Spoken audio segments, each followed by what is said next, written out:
So a few years ago, I returned to the academic world after more than a decade away. And I came back to the university with a topic which was new to me. And I approached this with a set of assumptions, ideas, prejudices. And within a year and a half, my thinking had changed dramatically. And the idea concerns climate.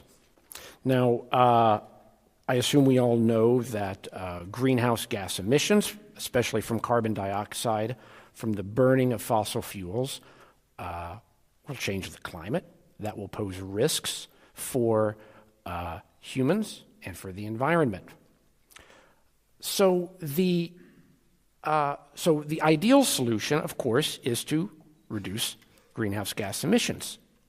This is what I call the central dogma of climate change. Drastic cuts in greenhouse gas emissions are needed to reduce climate change. But this is difficult. And that is in part evidenced by the lack of progress. Here we have a graph. This is annual emissions around the globe of carbon dioxide, the most important greenhouse gas. And you can see that it's been increasing quite steadily since 1950. And the graph is off-center, you may have noticed, because I'm going to zoom in here. This is the recent past, the near future, and going a bit higher on the value of annual emissions. And here we zoom in a little bit. And what you can see here in the recent past is that the annual emissions have even sped up.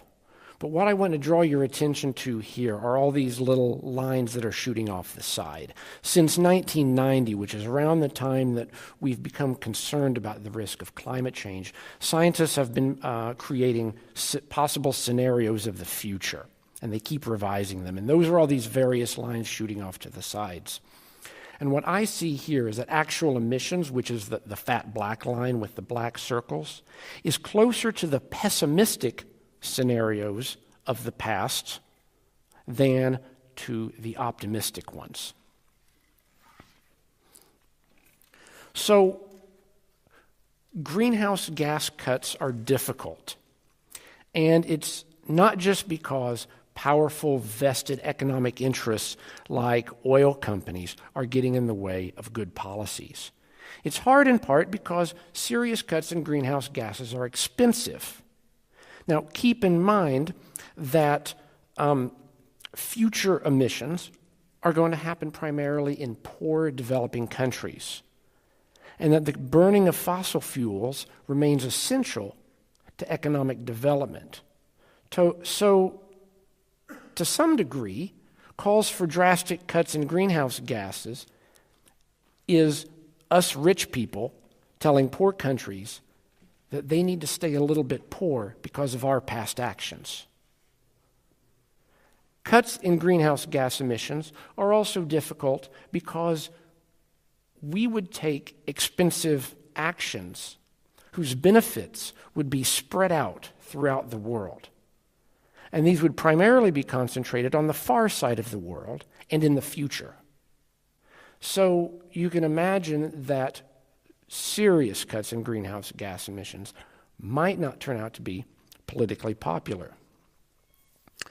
Now, because of this, there's a lot of people who are concerned that these cuts in greenhouse gas emissions won't be enough. So some scientists and some observers are thinking about more radical responses. They're considering possible large-scale, intentional modification of Earth systems in order to counterbalance some effects of climate change. So these ideas are sometimes called climate engineering or geoengineering. And I'm going to focus in on one that's the most talked about to give you something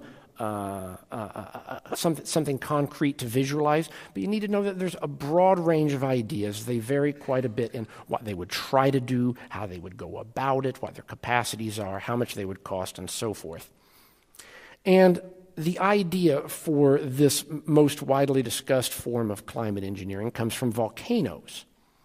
So it turns out that after large volcanic eruptions, the planet is cooler by about a degree Celsius for about a year. And that's because volcanoes shoot into the air tiny sulfur oxide particles which linger for some time, reflecting some of the incoming light from the sun back out away from the Earth.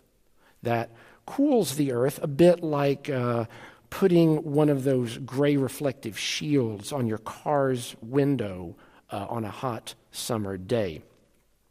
So now some scientists are thinking, well, what if we could somehow get large quantities of sulfur oxide or a similar small particle into the upper atmosphere in order to have this similar effect, to reflect some of the incoming sunlight, just enough to counterbalance the warming effect, the warming aspect of climate change. So here is a schematic of how it might work. In this case, there's a ship out at sea. There's a large hose going up into the sky. This is up into the stratosphere, so on the order of 5 or 6 kilometers above the surface of the Earth. There's a hot air balloon, and it's spraying this material into the sky. Now, keep in mind, this type of thinking is really at an early stage. There's modeling work, but there's no field work. Nothing's being done outdoors yet. Let me give you 4 facts about these proposed climate engineering methods. First of all, it would be effective. This could cool the Earth as much as we may ever want to cool it. There is not much scientific debate about that. The second fact is that it would be fast. The effects would occur within the matter of months after such material were to be put into the atmosphere. The third fact is that it would be cheap, on the order of tens of billions of euros per year, which on the one hand is a lot of money, but in the world of climate change economics, it's almost nothing. And fourth, it would be quite imperfect. So, to explain that, climate change will change both temperature and rainfall, and it will do this differently throughout the world. Climate engineering will counterbalance both of those effects, but it will do that differently throughout the world. So, hypothetically, if we were to take global average annual temperature and reduce it back down to a pre-climate change level, there would still be warm places and cool places and wet places and dry places, and some of these abnormalities may still be quite significant. That's what I mean by imperfect. So, from one perspective, why would we do such a thing? Isn't this just putting air pollution into the atmosphere in order to counterbalance the effects of another form of air pollution? And perhaps more important, wouldn't this undermine any political willpower that might exist for cuts in greenhouse gas emissions? It's for these reasons that climate engineering proposals have been very controversial. In fact, until just a couple years ago, they were basically taboo. It was not appropriate to speak of them in the climate change community. And still they're quite controversial. Al Gore, perhaps the world's leading figure in the fight against climate change, called them simply nuts. And the American environmentalist Bill McKibben calls it junky logic. I think you can see what he means by that. I believe these concerns are understandable and they're appropriate, but I think they're misplaced. And this is where my thinking changed dramatically over the course of my research. I'm an environmentalist, so I came into looking at climate engineering, assuming that this was being promoted by mad scientists who wanted big toys to play with, and by oil companies and other economic interests who wanted to avoid cuts in greenhouse gas emissions. And that any talk of climate engineering would, in fact, hinder greenhouse gas cuts. Let me explain how I was wrong. No one who is talking about climate engineering research is doing so with the intention, or at least with the stated intention, let's say, of avoiding these greenhouse gas cuts. They're not talking about living limitless. They're talking about this because they're scared. They despair that greenhouse gas cuts won't be enough. They think, well, while we're working on a cure for a disease, isn't it wise to treat the symptoms? Perhaps, in fact, this talk and this research into climate engineering will hinder greenhouse gas cuts. But the goal of climate policy is to reduce risks from climate change. And that's what I think will happen. I'll explain this a bit by way of an analogy. It turns out that when the drivers of cars wear seat belts, they drive a little bit faster and they drive a little bit more dangerously. And because of this, they have a few more automobile accidents. But the net effect of seat belts in cars is a reduction of injuries and fatalities. And for that reason, seat belts are promoted and often required by law, because after all, that's the goal of automobile safety policy, to reduce injuries and fatalities. If the goal were to be cautious driving, then seat belts would not be put into cars. In fact, some people have said, if the goal of automobile safety were cautious driving, then cars instead would be fitted with a spike in the center of the steering wheel, pointed right at the driver. I think we all would drive a little bit more cautiously under such circumstances, but it may result in an increase in fatalities, and it would be confusing the means for the end. So you can think about 3 ways that climate engineering might complement cuts in greenhouse gas emissions instead of substituting for them. First, it could buy us time.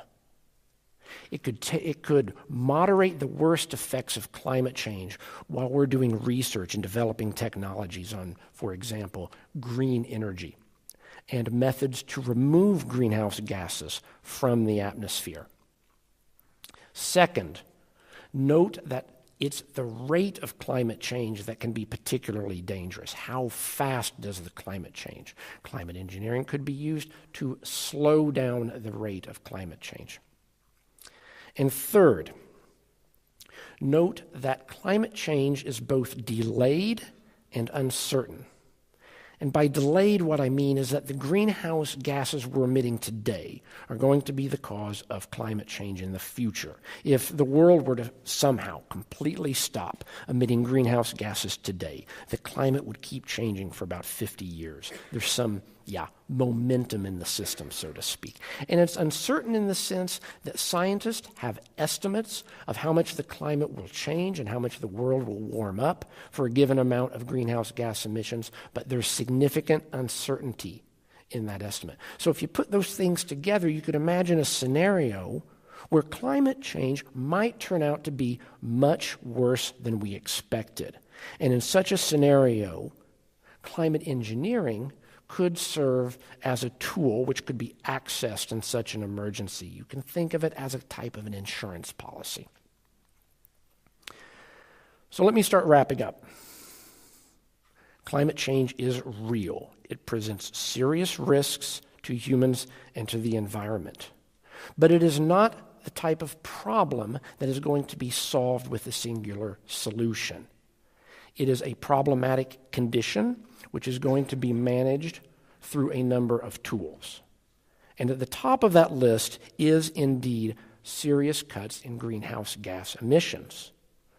But I believe that climate engineering is another such tool, as well as adapting society and ecosystems to a changed environment. These would altogether be complements. You can think about this as living with limits. Climate engineering has the potential, perhaps, to reduce these serious risks, but some environmentalists are confusing means for the end. When they're urging, and some of them do, no consideration of climate engineering and no research into climate engineering, they're saying something analogous to saying that cars shouldn't have seat belts because we would drive a little bit more risky. And in a way, they're saying that cars should be instead fitted with that spike in the middle of the steering wheel to ensure that the risks of climate change remain high as an incentive for society to do the right thing, which is drastic cuts in greenhouse gas emissions. Now, those cuts may or may not happen. They may or may not be enough. And that is a risk that I'm not comfortable with. Thank you.